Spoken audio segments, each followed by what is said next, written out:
Natapos ang ating last chapter sa Wisteria Wand and Sword, kung saan nagsimula na ang patimpalak sa Crown Attack ng Grand Magic Festival. Hindi naman inasahan ng lahat ng manunood na kayang talunin ni Will ang mga golem na nakaharang sa kanilang dadaanan, na naging dahilan upang manguna sila sa paligsahan para makuha ang korona na nasa gitna ng stadium. Ngayon atin nang simulang talakayin ang susunod na chapter sa Wisteria Wand and Sword, at ito ay ang chapter 7.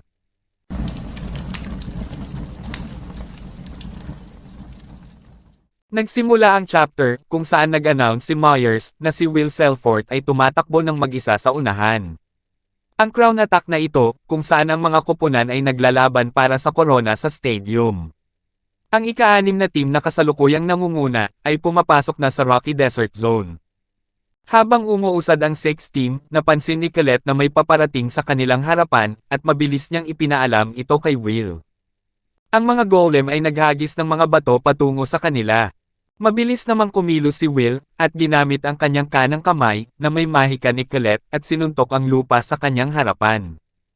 Ang ginawang atake ni Will sa lupa, ay lumikha ng isang pananggalang upang harangan ang mga papadating na atake galing sa mga golem. Matapos mapigilan ni Will ang mga bato, bigla naman niyang tinawag si Colette, at mabilis na nagbigkas ito ng magic spell.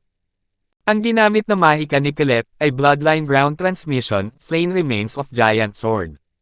Nagkaroon ng espada si Will sa kanyang kanang kamay, at isa-isa niyang pinagbabato ng espada ang kanilang mga kalaban. Matagumpay na natalo ni Will ang mga golem box, at nakapasok na sila sa Rocky Desert Zone. Nag-announce muli si Myers, na nabasag nila ang Rocky Desert Zone ng walang kahirap-hirap. Ang bilis, ang bilis, ang bilis. Anong nangyayari dito? Sinaad naman ng mga nangmamaliit kay Will, na imposible, ito'y dahil lang sa kamangha-manghang mahika ni Colette. Oo, iyon nga. Nagulat din ang scout sa pinapakitang abilidad ng 6th team at sinaad na ang bilis nila sa lahat ng bagay, mula sa pagtuklas ng mga patibong, hanggang sa pagsira sa mga ito. Sinambit naman ni Professor Edward na iyan ang mga galaw ng isang tao na lubos na nagsanay sa paggalugad ng dungeon, sa pamamagitan ng kaalaman at karanasan, ang mga hindi kinakailangang galaw ay inaalis, na nagbibigay daan sa kanila na malampasan ang mga hadlang sa antas ng reflex. Ipinakita din si Iris, kung saan ito'y nasisiyahan sa pinapamalas ng kanyang senior na si Will, at sinaad na makakaya niyang manalo. Narinig ng mga ibang grupo na nangunguna ang grupo ni Will, at sinaad nila na paano tayo natatalo ng isang walang mahika. May bigla namang nangyaring kakaiba sa kanyang kasamahan, at tinanong kung ano ang nangyari sa kanya, at kung okay lamang ito, habang may isang halimaw ang nagpakita sa kanyang likuran. Sumigaw ng napakalakas ito dahil hinayla siya ng isang napakalaking halaman paitaas. Ang mga iba pang kalahok ay nahihirapan sa pag-usad upang mapalapit sa corona, habang nag-announce si Myers na ang mga ibang koponan ay nagmamadali, ngunit ang mga patibong ay walang tigil na nag-a-activate. Magiging brutal ang taon na ito, ang grupo ni Will ay nananatili pa rin sa unahan. Magiging sila ba talaga ang mauuna sa pagpasok sa stadium? Inilipat naman ang scene sa grupo ni Julius. Napansin ni Julius na para bang nagkakagulo sila sa stadium habang matagumpay niyang napigilan ang mga malalaking halaman gamit ang kanyang yelo. Tinanong ni Julius ang kanyang dalawang kasama na kung ano na ang mga nangyayari. Sinaad ng isa sa kasama ni Julius na batay sa kung ano ang nasa saklaw ng aming kapangyarihan, ang koponan ng walang kakayahan ay nangunguna na, masama ito Julius, sa ganitong bilis, talagang matatalo tayo sa walang mahika na iyon.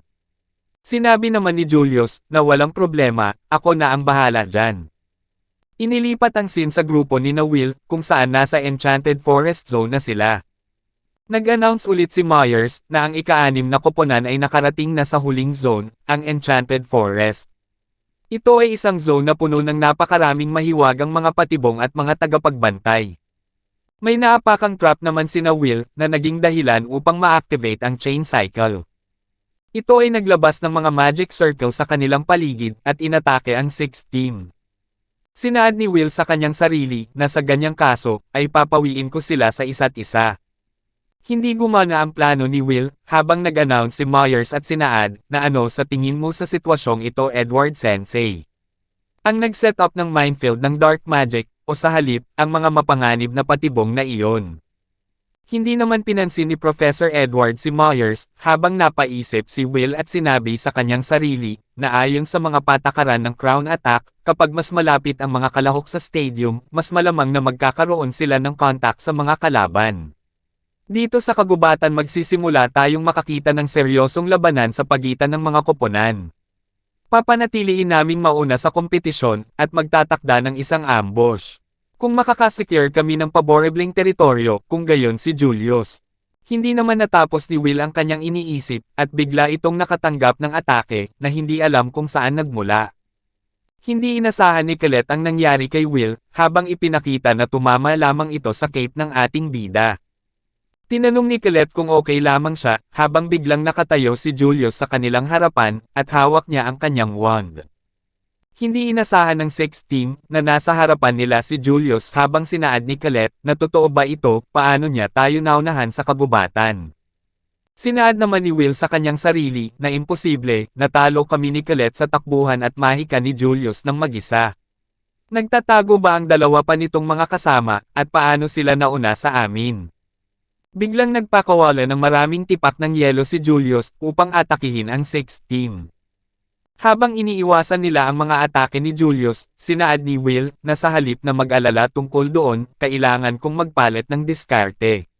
Sasalubungin ko siya at biglang napahinto si Will sa pagsasalita, dahil may naramdaman itong umaapaw na lakas sa kanyang likuran.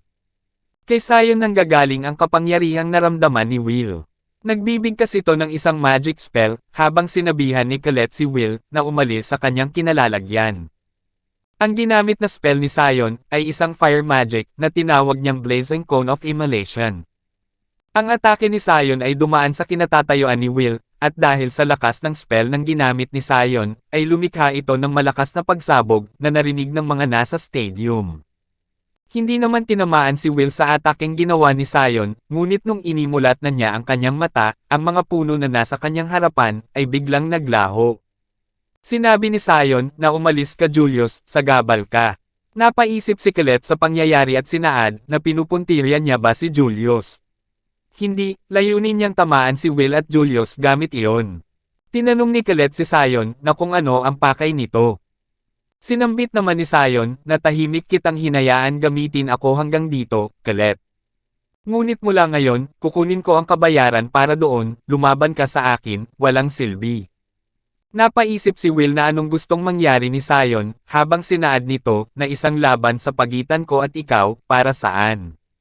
Pinatamaan ni Sion ng kanyang mahika ang sahig na malapit kay Will at sinaad, na hindi ko kailangan ng malaking dahilan para bugbugin ang isang katulad mo, na nakakainis pakinggan at isang sakit sa mata, di ba?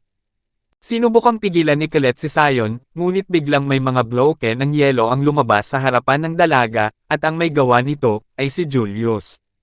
Nagtataka si Colette kung paano niya nalampasan ang malaking atake na iyon na hindi nasaktan. Aataking muli si Julius gamit ang kanyang kakayahan patungo kay Colette. Inilipat naman ang scene kina Sion at Will, at may malakas na pagsabog ang dumagundong, na napansin ni Will, at nangangamba ito para kay Colette. Sinaad din ni Will kay Sion, na tigilan na niya ito, dahil hindi ito ang tamang oras, para maglaban silang dalawa. Hindi naman pinakinggan ni Sion si Will, at inatake niya ito ng maraming beses. Habang sinusubukang dumipensa ng ating bida, ay natama ng atake ni Sion ang kanyang espada, na naging dahilan upang mabitawan niya ito. Sinaad ni Sion sa harapan ni Will, na kunin mo ang iyong espada, at labanin mo ako, walang silbi. Tumayo si Will, at kinuha ang kanyang espada. Hinarap niya si Sion habang hawak ang kanyang espada, at nagtitigan ang dalawa, na para bang handa na silang atakihin ang isa't isa. Dito na natatapos ang Chapter 7 ng Wisteria Wand and Sword. Paki-follow and like naman po ng ating Facebook page, nasa description po yung link. Muli huwag kalimutang mag-like, comment, share at subscribe sa ating channel. Salamat!